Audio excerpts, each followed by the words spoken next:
पाहूयात पुढची मोठी बातमी। सत्तेची भीती वाटत असेल तर ती उलथवली पाहिजे असं उद्धव ठाकरे म्हणाले आणि उद्धव ठाकरेंनी नरेंद्र मोदींवर निशाणा साधलेला आहे। त्यांना एक प्रकारे चॅलेंज दिलंय। सत्ता प्रत्येकाला आपली वाटली पाहिजे असं सुद्धा ते म्हणालेले आहे। सत्तेची भीती वाटली तर ती उलथवून टाका असं सुद्धा या ठिकाणी उद्धव ठाकरेंनी आपले जे कार्यकर्ते आहेत त्यांच्यासोबत बोलताना म्हटलेलं आहे। सत्ता उलथवण्यासाठी सोबत येणाऱ्यांचं स्वागत असल्याचं सुद्धा उद्धव ठाकरे म्हणाले। सत्तेची भीती वाटत असेल तर ती उलथवली पाहिजे अशी टीका त्यांनी केली। ज्या सत्तेची भीती वाटते ती सत्ता बदलल्याशिवाय पर्याय नाही।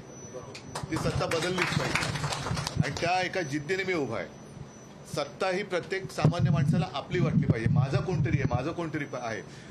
त्या सत्तेची जर भीती वाटत असेल तर अशी सत्ता ही उलथवलीच पाहिजे आणि ती उलथवण्यासाठी आपण काम करतोय आणि त्या कामात तुम्ही सगळेजण सहभागी होत आहेत। तुमचं सगळ्यांचं मनापासून मी स्वागत करतोय।